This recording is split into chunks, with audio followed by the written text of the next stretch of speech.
उपस्थित श्रद्धाशील बंधु एवं श्रद्धाशील बहन, आपके सामने प्रथम तीर्थंकर भगवान ऋषभदेव की कथा प्रारंभ हुई। ये कथा उनके पूर्व जन्मों भवों से प्रारंभ हुई। पूर्व जन्मों को कहने का और जानने का कारण है हमें ये पता चले कि आत्मा ने अपना उत्थान कैसे किया, कहाँ किस भाव में किया। जब हम उत्थान की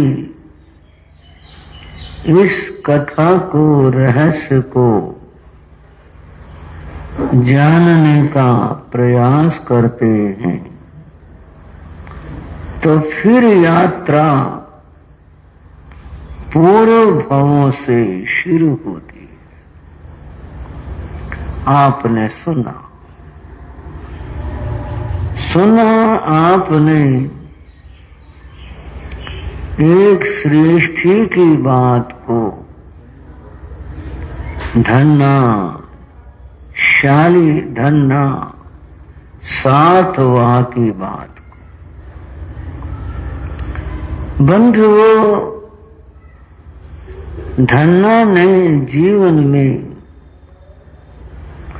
एक बीज बोया, सुकृत का बीज बोया,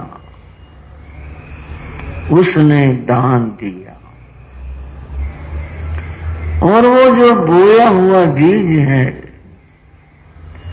वह कितना फलित हुआ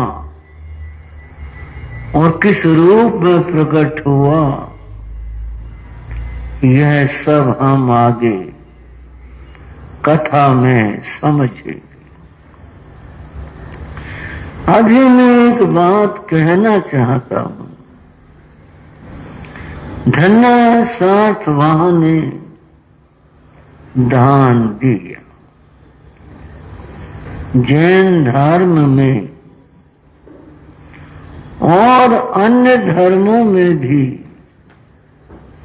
दान का बड़ा महत्व है।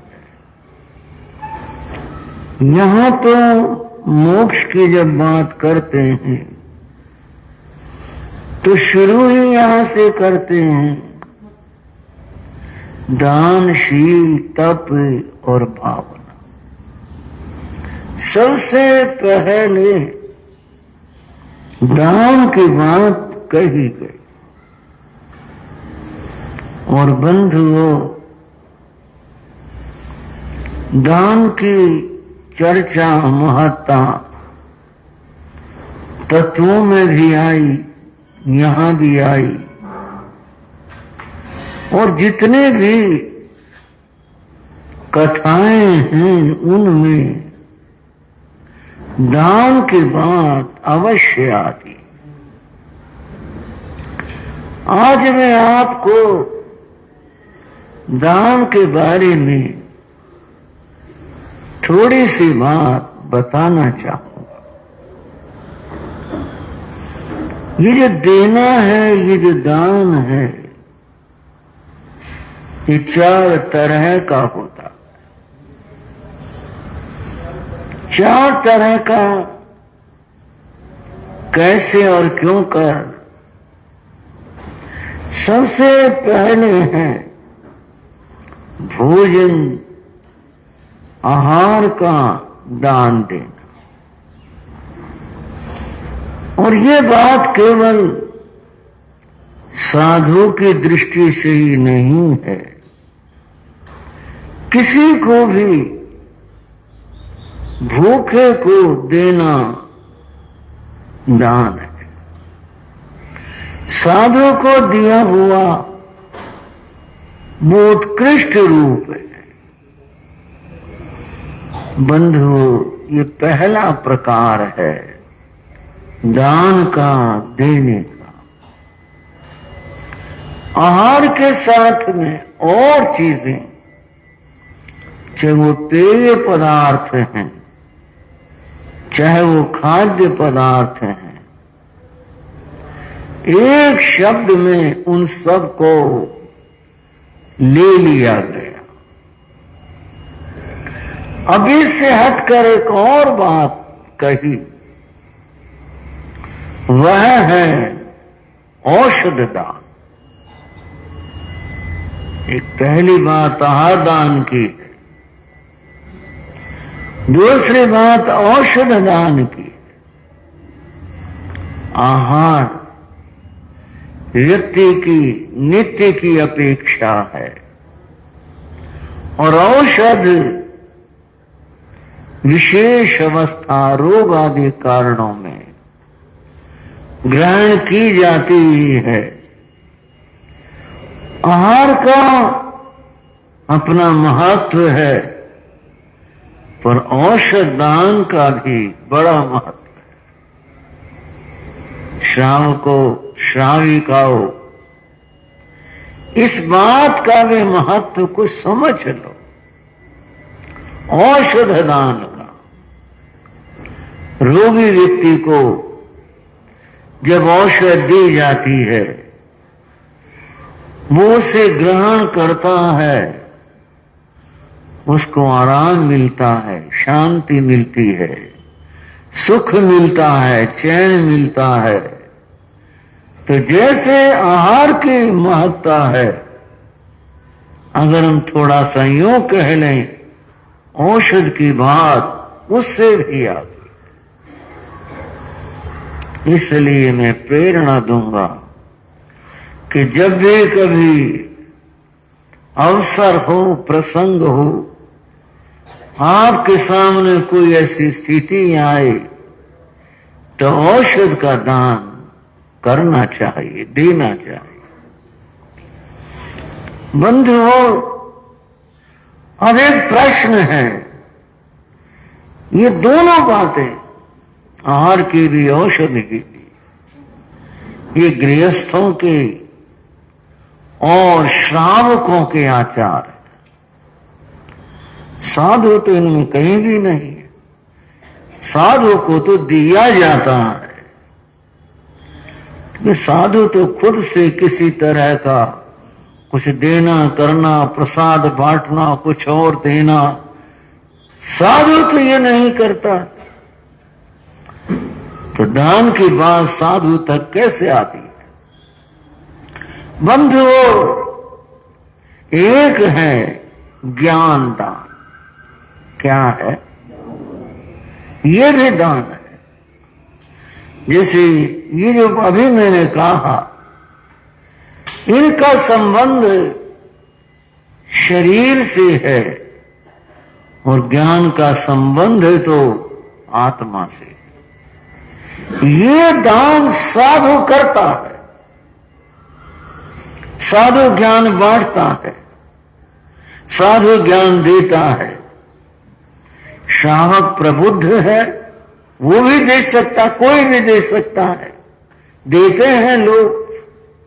परंतु दान की चर्चा में आप इस बात को समझ लें कि ज्ञान किसी को देना, सिखाना, बताना, ये भी बड़ा उत्तम और श्रेष्ठ होता है। और बंधुओं, दान की चौथी बात है, वो है अभय दान। क्या है श्रावक? अभय दान। अभय दान और भी विशिष्ट है। कोई व्यक्ति, कोई जीव विपत्ति में, मुसीबत में पड़ा हो, उस विपत्ति में पड़े हुए जीव को, व्यक्ति को उस मुसीबत से, विपत्ति से निकाल देना या अपनी ओर से अभय कर देना, साधु को छह काया का प्रतिपाल कहते हैं। वह सब जीवों को अभय दान देता। आप भी दे सकते हैं, सबको नहीं तो कितने जीवों को दे सकते। अभय दान देना ये बहुत बड़ी बात होती है। किसी भी जीव को निर्भय कर देना, अभय कर देना और मुसीबत और विपत्ति से निकालना, ये अभय दान है। तो बंधुओं, दान के ये 4 प्रकार है। दान की चर्चा लंबी है। ये थोड़ी सी बात मैं इसलिए बता रहा हूं कि वहां धन्ना स्वार्थवान ने एक जो बीज बोया वो कितना महत्वपूर्ण है, उस बात को समझने के लिए ये मैं चर्चा और बात कर रहा हूं। उसने दान दिया, बड़ी भावना के साथ में दान दिया और परिणाम उसको कितना बड़ा लाभ हुआ। भावों के कारण से सम्यक्त का लाभ हुआ। कुछ और भी बात कह दूं, बंधुओं, वैदिक परंपरा का एक ग्रंथ है, उसका नाम है मनुस्मृति। मनुस्मृति में गृहस्थों के बारे में विधान और आचार बताया गया है। सन्यासियों का भी वहां जिक्र है, पर यहां मैं गृहस्थों की बात बता रहा हूं जो मनुस्मृति में महर्षि मनु ने कहा और बताया। मनु ने कहा, किसी गृहस्थ के द्वार पर अगर कोई याचक आ जाए तो गृहस्थ का फर्ज और धर्म है कि वह उसे खाली नहीं लौटाए। भाई और बहनों, लगता है एक सामान्य सी बात है, दे देना चाहिए, लेकिन मनु की बात और उसकी गहराई में बताने लग रहा हूं। मनु ने कहा, अगर किसी गृहस्थ के द्वार से कोई याचक निराश लौट जाता है, कैसे लौट जाता है? निराश, उसको दिया नहीं। कुछ लोग तो थोड़ा कटु भी बोल देते हैं, भगाने के लिए कड़वा भी बोल देते हैं, बुरी बात है यह। अगर मान लो उस व्यक्ति को, याचक को निराश भेज दिया, तो मनु ने कहा, वह याचक हो, भिखारी हो, लेने वाला हो, याचक आया हुआ, वह उस व्यक्ति के पुण्य को ले जाता है और अपना पाप वहां छोड़ जाता है। आप श्रावक लोग, आगम पढ़ने वाले हो, आपके गले ये बात नहीं उतरेगी। आप कहेंगे ऐसा हो सकता है क्या? बंधुओं, हर बात अपने ही ग्रंथों से नहीं तौली जाती। बात को समझना चाहिए, कौन व्यक्ति किस दृष्टि से, कहां पर, किस में क्या बात कह रहा है, उनकी दृष्टि और सोच यह है। अगर किसी व्यक्ति को निराश याचक को भेज दिया गया तो वो गृहस्थ अपने पुण्य का क्षय करता है, और वो व्यक्ति जिसने कुछ शब्द सुन लिए उसके तो कर्म ही कटे हैं। बंधुओं, मनु ने कहा, वह उस गृहस्थ के पुण्य को ले जाता है और अपना पाप वहां छोड़ जाता है। मनु का कहना है, आए हुए व्यक्ति को, याचक को अवश्य देना चाहिए, और अगर कुछ भी नहीं है तो कम से कम उसको सम्मान देना चाहिए। भाई, हमारी स्थिति इस समय नहीं है, जो भी कुछ कहा जा सकता है कम से कम इतना करना चाहिए। बंधुओं, जैन धर्म के एक महान ज्ञानी और विद्वान आचार्य हुए जिनका नाम कुंद कुंद था। कुंद कुंद आचार्य जैन धर्म के दिगंबरा मनाए के बड़े महान आचार्य हैं। और महान तो महान होता है, चाहे वह श्वेतांबर परंपरा में हो चाहे दिगंबर परंपरा में हो। महान आचार्य कुंद कुंद ने एक बात कही, और क्या कहा, जिस घर में, जिस गृह आंगन में साधु के चरण पड़ते हैं, अब ये बात मैं कुंद कुंद की बता रहा हूं। कुंद कुंद क्या कहते, जिस गृह आंगन में साधु के चरण पड़ते हैं वहां के पाप नष्ट होते हैं। ये बात फिर समझ में आनी मुश्किल हो जाएगी। ऐसे कैसे हो जाएगा? समझो बंधुओं, किस तरह से क्या योग और निमित्त बनता है। साधु आया, घर में आया, और गृहस्थ के मन के अंदर श्रद्धा जागी, पापों का क्षरण तो वहीं शुरू हो गया। जब मन के अंदर भावना आ गई तो जो कहा उस भाव को समझो। साधु के चरण पड़ना कितने बड़े सौभाग्य की और अहोभाग्य की बात होती है। घर में साधु आ गए, बहुत बड़ी बात है। ऐसी घटना घटित हुई थी वहां उस समय। धन्ना सार्थ वहां, जिसने बड़ी श्रद्धा के साथ में दान दिया और उसको सम्यक्त्व का लाभ हो। बंधुओं, संत तो चले गए थे। वह व्यक्ति तत्वों से, शास्त्रों से अनभिज्ञ था, पर एक बात उसके भीतर में भावना जागृत हुई थी, उसके भीतर में प्रसन्नता बनी थी। आज देखो कितना अच्छा रहा, आज का दिन कितना शुभ है। मेरे यहाँ साधु आए, लेकर चलो कुछ और नहीं दे, थोड़ा सा कुछ तो लिया। उसके मन के अंदर भाव है, और वो भाव उसकी उन्नति का कितना बड़ा कारण बना। और कहना चाहता हूं, यही वो बीज है सम्यक्त्व का, जो उनको तीर्थंकर पद तक लेकर गया है। सार्थ वहां जो भी उसके काम थे, वहां जाता है, व्यापार करता है, लौटता है, जीवन जीता है। पर एक जो बात थी, यूं कहूं, घटना घटित हो गई और लोहा स्पर्शित हो गया। किससे स्पर्शित हो गया? पारस पत्थर से। और पारस पत्थर से स्पर्शित होकर के वहां तो केवल सोना होने की बात है, और यहां तो पारस होने की बात है। इतना बड़ा लाभ उसे हुआ। अपना जीवन जीता है वह,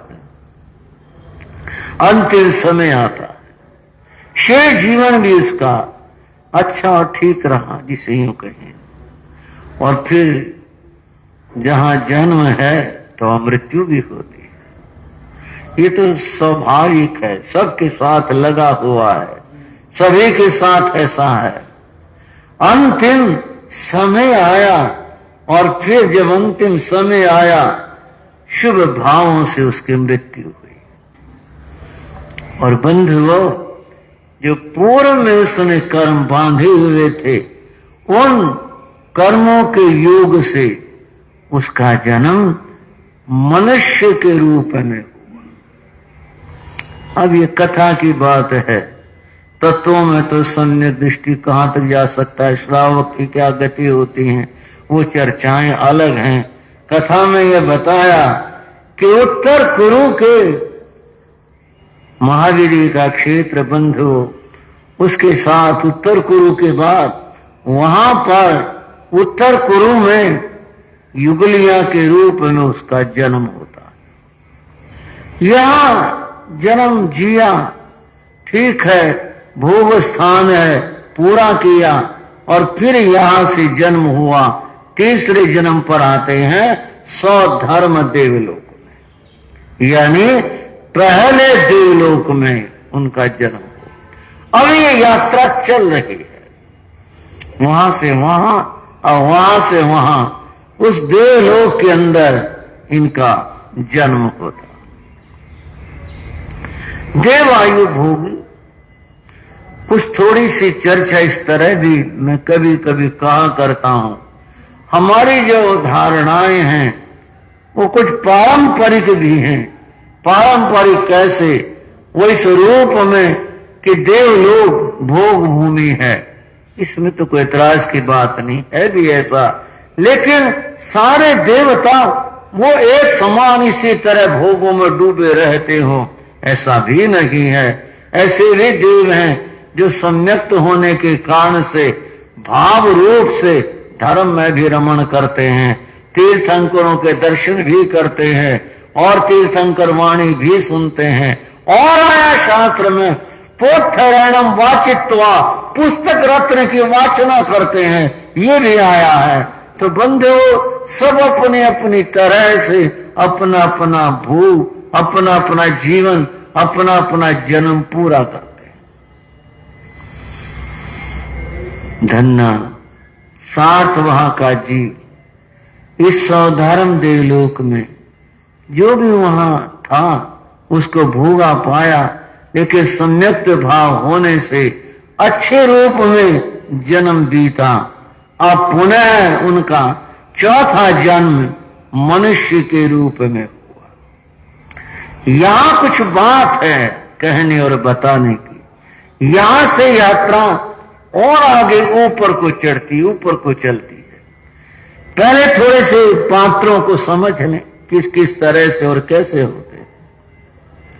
बंधु, महाविदेह क्षेत्र, इसमें कोई तर्क नहीं है कि ये महाविदेह की चर्चा अनेक बार होती है कथाओं में, इसमें कुछ नहीं है। महाविदेह पुण्य भूमि है, महाविदेह की अपनी विशेषता है।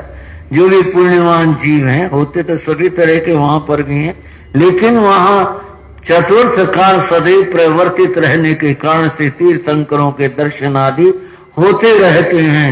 उस जीव का जन्म देवलोक की आयु पूर्ण करके महाविदेह है कि गंधेलावती विजय स्थान का नाम है, कोई तर्क नहीं इसके अंदर।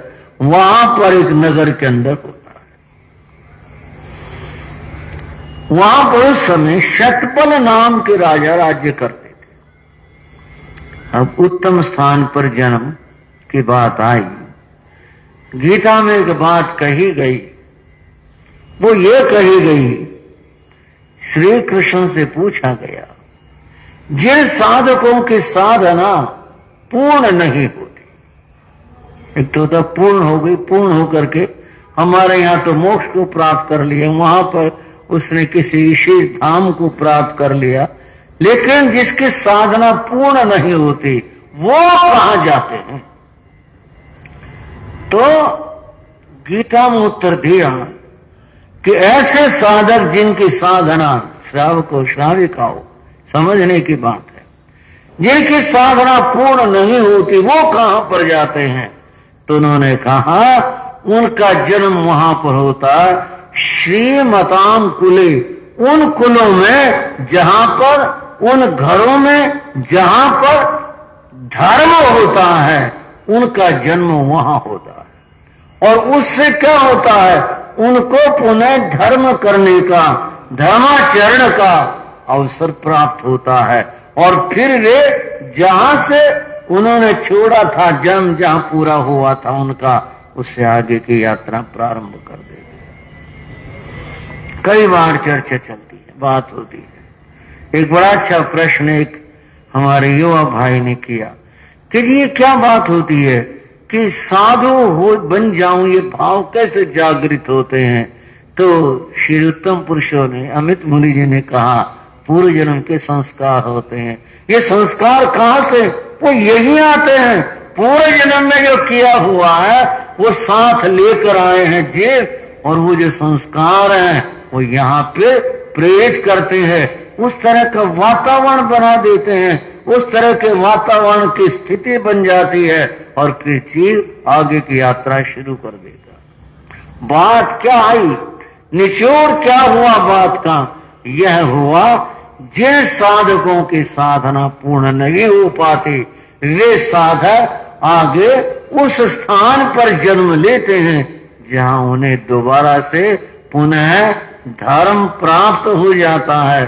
धर्म प्राप्त हुआ, समय आया, साधना की स्थिति बनी, फिर चलना शुरू कर देते हैं। फिर आगे यात्रा, एक जन्म लगे, 2 जन्म लगे, कितने भी जन्म लगे, और आकर फिर परम लक्ष्य के ऊपर पहुंच जाते हैं। पूरे भवों की बात इसीलिए कर रही है कि यात्रा चली कैसे और क्यों कर चली। भगवान महावीर को 27-28 भवों की यात्रा की बात आती, और यहाँ पर बंधुओं पूरे भवों के 12 और 13 जन्मों की बात हो रही है। इस तरह से आत्मा अपने आगे की यात्रा करती है। महाराज शतबल, उनकी रानी जिनका नाम चंद्रकांता था, उनके यहाँ पर उस जीव का जिसकी हम बात कर रहे हैं, धन्ना 7 वहां का जीव यात्रा करते हुए उसका जन्म यहां पर हुआ, और यहां पर उनका नाम महाबल रखा गया। क्या रखा गया भाइयों? महाबल उनका नाम रखा गया। अभी तक तो कोई बात नहीं, सहज बात है, तो संसार की बात है, संसार की चर्चा है, पर बात आगे है ना। आगे क्या है? नाम रखा गया महाबल।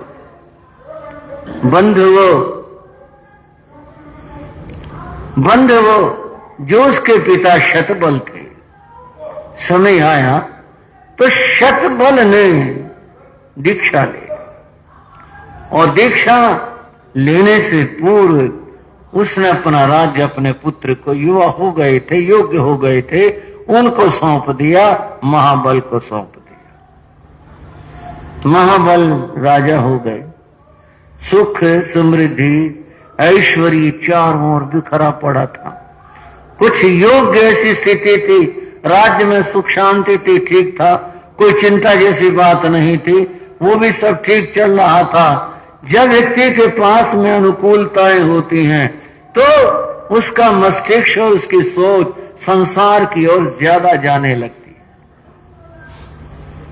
महाबल को ये जो संगीत और नृत्य आदि होते हैं, इनके बड़ी रुचि हो गई, बहुत रुचि बन गई, और उन्होंने राज्यसभा में भी ऐसी व्यवस्थाएं की कि भी काम कुछ होता नहीं है, यानी कुछ ऐसे केस आते नहीं जिनके लिए कुछ सोचना पड़े, करना पड़े, तो वहां भी नर्तकियां आने लगी और नृत्य आदि के कार्यक्रम होने लगे। ऐसे समय व्यतीत होने लगा, और काफी समय बीता।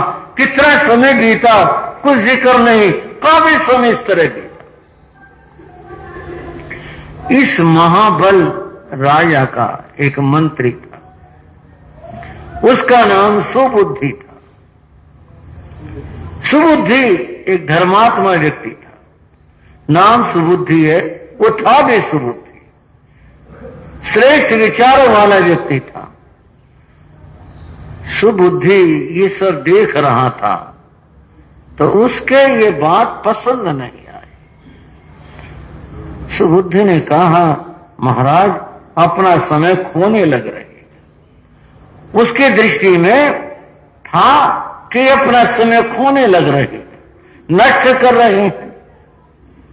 अब राजा है, कहा भी नहीं जा सकता, सहज में और कैसे कह दें, मुश्किल सी बात है। वो सोचता रहता कोई अवसर आए तो मैं इन्हें थोड़ा सा कहूं, कुछ जो आत्मा सोई पड़ी से जगाऊं, कुछ कहूं। ये इसी में ही लगे रहते हैं, यही इनका समय व्यतीत हो रहा है, कुछ मैं कहूं। वह समय की तलाश करता रहता। एक बार राज कार्य से सुबुद्धि का कहीं जाना हुआ, दूसरे किसी राज्य में जाना हुआ। वहां गया, राजा से मिला, जो भी बात थी वो की हुई। वहां के राजा ने कहा, आप आए हो, हमारे राज्य में आए हो, तो मैं चाहता हूं कुछ विशेष आपको मैं दिखलाऊं। बड़ी अच्छी बात होगी, क्योंकि होता ही है, आप भी जानते हो, मैं इस बात का क्या विस्तार दूं, सहज बात है। विदेश से कोई व्यक्ति आता है, मेहमान बनकर आता है, हमारे देश के लोग भी अपने पुरातत्व की चीजें और चीजें अद्भुत कलाकारियां दिखाते हैं, ले जाते हैं। भाई हमारे यहाँ से जब कोई जाता है विशेष व्यक्ति विदेश में, वो भी अपनी चीजें दिखाते हैं। उस राजा ने कहा मैं आपको कुछ विशेष दिखाऊं। बड़ी अच्छी बात हो गई, दिखाओ आपके राज्य के बाद। बोले मैं ऐसी विशेष चीज दिखाऊंगा आपको, आपने शायद ना देखी हो। तो और भी अच्छी बात हो गई, जो हमने देखी नहीं आप दिखाओ। बोले चलो मैं साथ चलूंगा। बोले चलो आप चलो। दूसरे दिन दोनों रथ में सवार हुए। बाकी तो राज व्यवस्थाएं होती हैं और सब कुछ साथ में था, लाव लश्कर। वह राजा उन्हें अपने बाग में ले गया। हम आप सोचते हैं बाग में ले गया तो बाग दिखाएगा यहाँ पर, और क्या होगा, फल फूल दिखाएगा, क्या होगा। लेकिन बात और थी, बाग में दो मुनि ठहरे हुए थे। ये बात हुई। वहां लेकर गया, रथ से उतरे और उसने बताया कि यहाँ हमारे मुनि आए हुए हैं, चलो आपको उनका दर्शन करवाता हूं। सुबुद्धि धार्मिक आदमी था, उसे बड़ी प्रसन्नता। बोले आपने तो कमाल कर दिया, इतना इतना अच्छा दिखाया, इतना अच्छा दर्शन करवाया। अगर आप मुझे और संसार की कुछ भी चीज दिखाते तो मुझे प्रसन्नता नहीं होती जितनी आप प्रसन्नता हो रही है। तो आपने तो बहुत अच्छा किया। वो दोनों गए और दर्शन किए। बंधुओं, कथा से थोड़ा सा सीख भी लेना चाहिए। और सीख लेने के बाद क्या है, आप भी कभी इस बात को कर सकते हो। आपके यहाँ पर कोई मेहमान आ जाए, कोई आपका मित्र आ जाए, चाहे वो मतलब धर्म क्षेत्र से परिचित है या नहीं है, आप भी उसको ऐसा भाव दिखा सकते हैं, चलो भाई संत आए हैं, दर्शन करेंगे। आप भी प्रेरणा दे सकते हैं। आपके लिए भी लाभ की बात हो सकती है, उसके लिए भी लाभ की बात हो सकती है। ऐसा भाव रखना चाहिए। श्रावकों और श्राविकाओं, किसी को धर्म के समीप लाना, धर्म से जोड़ना, ये बड़ी उत्तम बात होती है। सुबुद्धि जो धार्मिक आदमी था और उसको तो ये ऐसा लगा बहुत ही उत्तम और बहुत ही श्रेष्ठ लगा। दर्शन किए। जो कुछ धर्म प्रवचन आदि सुनना था सुना हुआ। सुबुद्धि ने हाथ जोड़कर कहा, गुरुदेव मैं एक बात पूछना चाहता हूं। श्रावकों, मैं एक बात पूछना चाहता हूं। कहो भाई। बोले हमारा राजा है, उसका नाम महाबल है। मैं चाहता हूं उसकी प्रवृत्तियां बदलें, उसका कल्याण हो, शुभ रास्ते पर आए। वो तो संसार, ऐश्वर्य, भोग इन सब में डूबा रहता है, संगीत आदि नृत्य इन सब में लगा रहता है। मैं उसके बारे में पूछना चाहता हूं, कोई उपाय, कोई तरीका है ऐसा जिससे कि वह धर्म से जुड़ जाए। जब उसने ये प्रश्न पूछा तो मुनि के चेहरे पर कुछ भाव आए। वो देखता रहा, क्या कहेंगे। बोले मंत्री, अगर आप उसको कुछ समझाना और कहना चाहते हो, जाकर परम सत्य का दर्शन करवा देना। भगवान वो कैसे? उसे कहना कि तेरी आयुष को 1 महीने की बची है। अब ये कोई तुक्का नहीं था, वो ज्ञानी मुनि थे, वो समर्थ थे बता पाने में। ऐसा नहीं है कि यूं चलो भाई किसी को उठाने के लिए, जगाने के लिए कह दिया, चलो फिर वो पूछेगा, कुछ करेगा, भाग दौड़ करेगा। ऐसा नहीं था। वो ज्ञानी मुनि थे और उन्होंने, ज्ञानी मुनि ने अपने ज्ञान में ऐसा ही जाना था। बोले उससे कहना तेरी आयुष 1 महीना शेष है और इस 1 महीने में तो अगर कुछ कर सकता हो अपने जन्म को सफल बनाने के लिए, कर ले। ये बात सुनकर मंत्री तो रोमांच हो गया। इतनी खतरनाक बात, मैं खतरनाक कह रहा हूं, किसी को भी ये बात कह रहे हैं तो बड़ी खतरनाक बात है। किसी की बात कह रहे हैं वो आदमी एकदम से विचलित हो जाता है। वहां तक तो बात गई भी नहीं, अभी तो बात यहां है। वो एकदम से बहुत विचलित हुआ। बोले हमारे राजा और उसकी आयु कुल 1 माह शेष बची है, इतने बाकी बची है। वहां से दर्शन वंदन कर वो लौट पड़ा, सीधा अपने राजा के पास, महाबल के पास आया। नमस्कार किया, आदर जैसा भी रिवाज था, बैठ गया। कुछ मुंह से निकला नहीं। राजा महाबल ने कहा, मंत्री तू वहां गया था राजकार्य से, तुझे भेजा था, क्या हुआ? बोले ठीक है, वो बात हो गई, ऐसे कह दिया, और वो बात जो भी कुछ रही उसने कहा ऐसे हो गया। तो तेरा मुंह क्यों उतरा हुआ?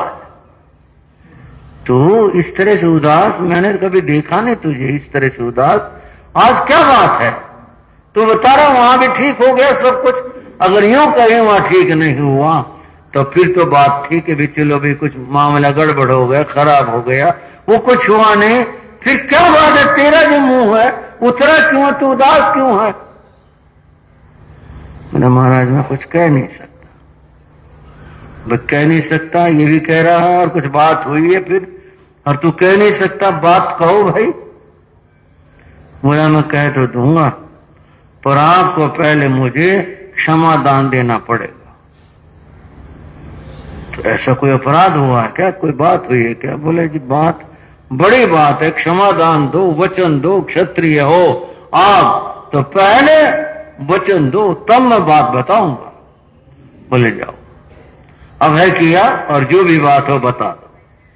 बोले महाराज हाथ जोड़ के बोला, अब आप सुनने के लिए तैयार हो जाओ।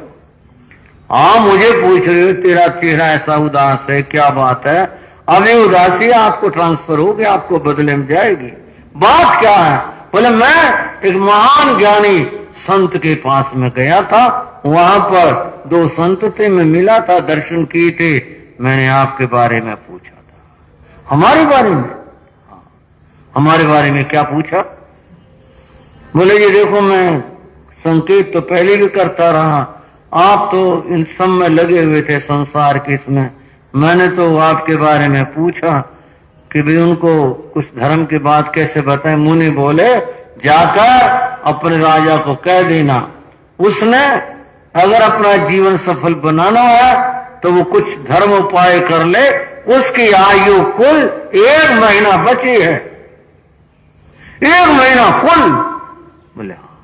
मैं इतना ही जिंदा रहूंगा? बोले हाँ। ज्ञानी मुनि है, उन्होंने ये बताया है। बंधु मैंने ये कहा बड़ी खतरनाक बात होगी, किसी को भी बात बता दें, तेरी आयु इतनी रहेगी तो आदमी कैसे गड़बड़ में हो जाता है। फिर बहुत उदास हो। मंत्री बोला उदास होने की बात नहीं, अब कुछ करने की बात है। क्या करने की बात है? तुम धर्माराधना करो, धर्माराधना करोगे, तुम्हारा 1 माह जो बचा है इसको आप सफल कर लोगे, तुम्हारा जीवन सफल हो जाएगा। श्रावक आओ और शारीरिक आओ। इस बचे समय के बाद पूज्य गुरु जो कहा करते थे, पूज्य गुरु महाराज योगीराज जी, थोड़ी सी बचे समय की बात बता देता हूं, आप भी समझ लेना, आपके भी काम की हो सकती है। वह है गुरु महाराज यूं कहा करते, एक व्यक्ति पानी के लिए कुएं पर गया, उसके पास बाल्टी थी, रस्सी थी, उसने रस्सी बाल्टी को बांधी और कुएं में छोड़ दी। बाल्टी नीचे जाती है और जैसा होता ही है कि बाल्टी पानी पर गई, उसने से हिलाया, बाल्टी भर गई। यहां तक कहकर अब बात चुप की है, उसके हाथ में केवल थोड़ी सी, हाँ जी समझ रहे हो ना, थोड़ी सी रस्सी रह गई, बस मुट्ठी मार रही उसकी, हो सकता है काला पेटा या भी आ गया हो। थोड़ी सी रस्सी कुछ इंचों में रहेगी, बालिश में रहेगी, थोड़ी सी रस्सी उसके हाथ में बची है। फिर सुन लो, दोबारा कर ये बात कह रहा हूं, सारी रस्सी बाल्टी सब कुछ कुएं में चला गया और हाथ में थोड़ी सी रस्सी रह गई। वो आदमी कुछ ऐसी समझ का था, देख के बोला रस्सी तो सारी गई, बाल्टी भी गई कुएं में, अब इससे क्या होगा? जो हाथ में बची इससे क्या होगा? कुछ बोला था या कहानी में कहा गया, उसने यूं कर दिया,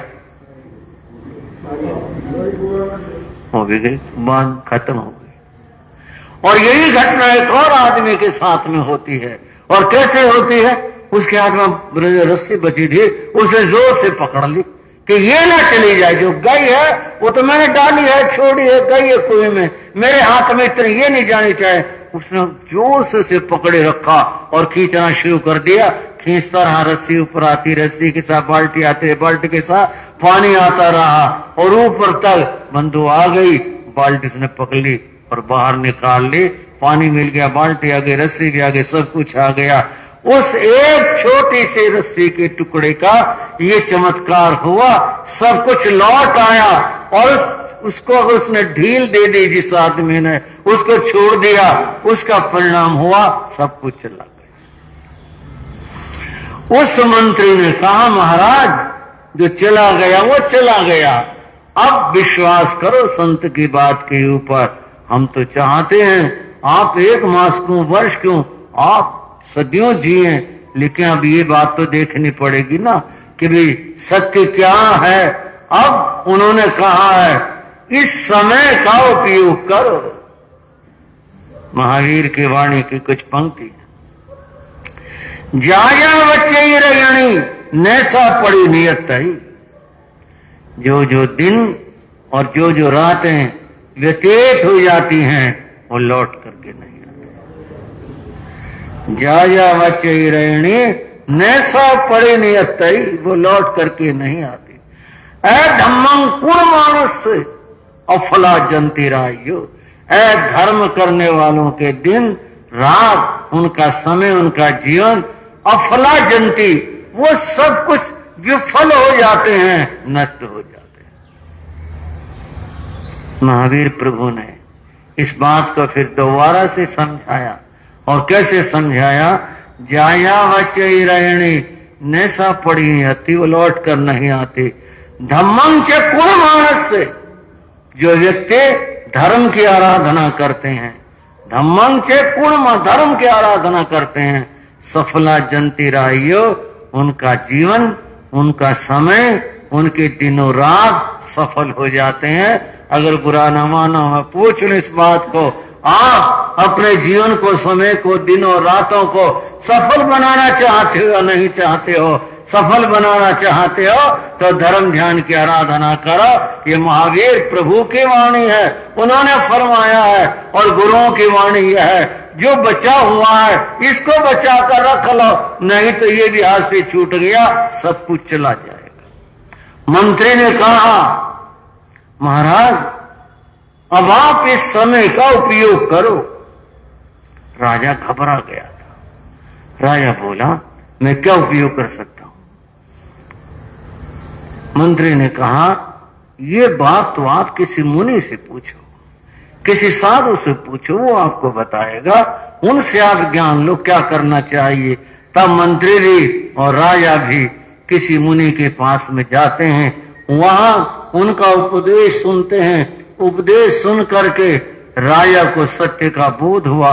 उसने कहा, 1 महीने का समय बचा है, मुझे धर्म ध्यान कर लेना चाहिए। और बात का सारा निचोड़ यह है कि उस व्यक्ति ने पहले दान दिया, और दान देने के बाद अब उसके मन में भाव आ गया, मैं जीवन को सफल बनाने के लिए दीक्षा ले लूं। क्या ले लूं?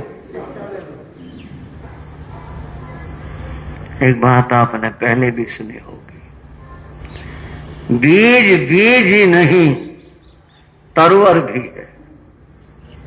बीज में पूरा पेड़ समाया हुआ है। बीज बीज ही नहीं, बीज में तरुवर भी है। बंधुओं, ये बात समझने की है।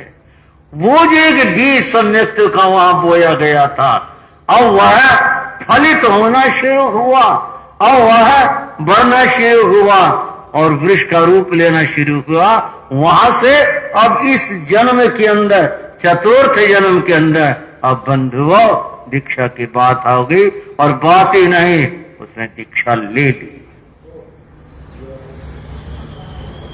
अब तो दीक्षा आ गई, बहुत बड़ी बात हो गई। दीक्षा का आ जाना, किसी के जीवन के अंदर ये घटना घट जाना बहुत बड़ी उपलब्धि है। वो उपलब्धि उसे प्राप्त हो गई, वो धन्य हुआ।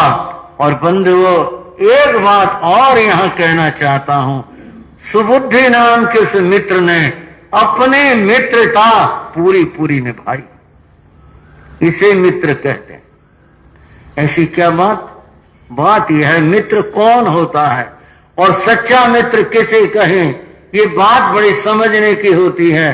बंधुओं, सच्चे मित्र की बात करते हुए बताया गया, मित्र ऐसा कीजिए ढाल सरीखा होए। दोस्त हो, मित्र हो तो ऐसा हो जैसे ढाल होती है। पहले जमाने में ढाल और तलवारों की लड़ाई होती थी। लड़ने वाला व्यक्ति बाएं हाथ में ढाल, लोहे का एक टुकड़ा, आप जानते हैं, आपने देखा होगा, उसको संभाल के आगे करता है।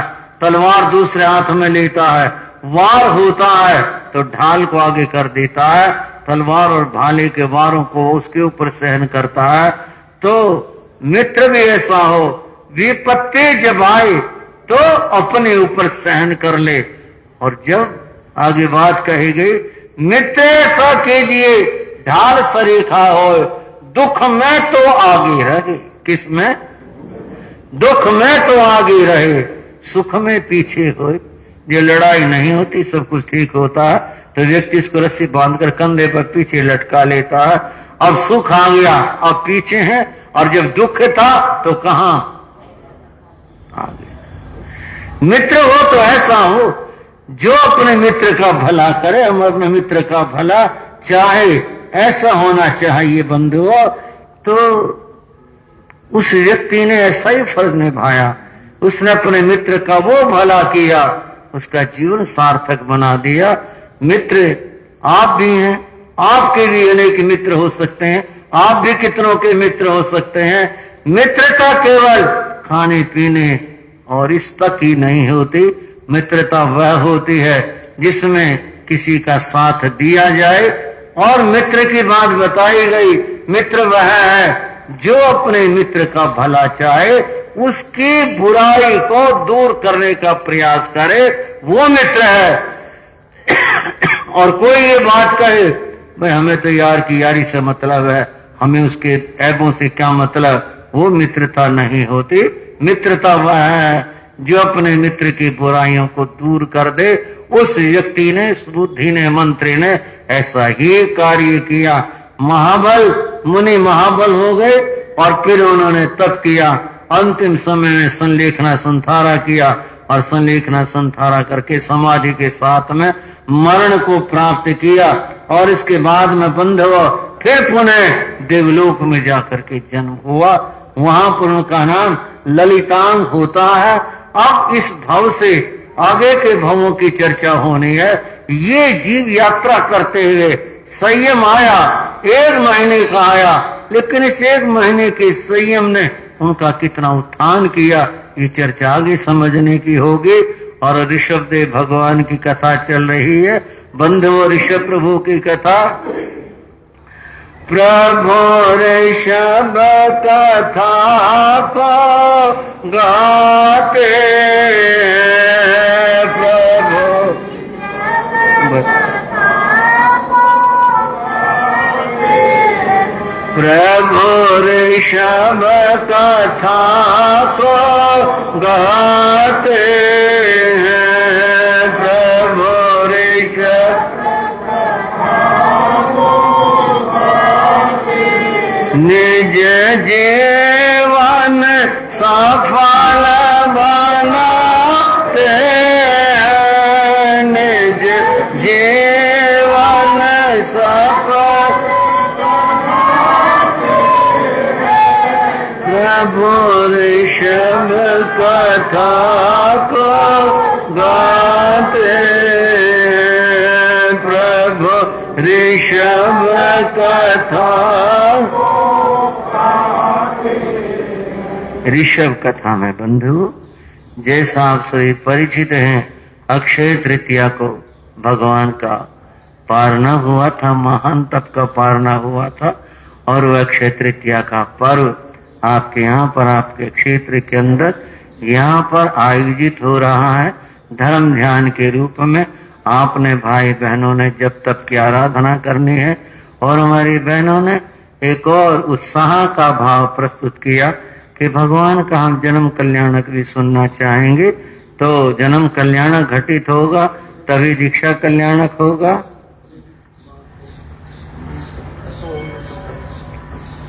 और तभी केवल कल्याणक होगा। ये क्रम से कथा के अंदर आएंगे तो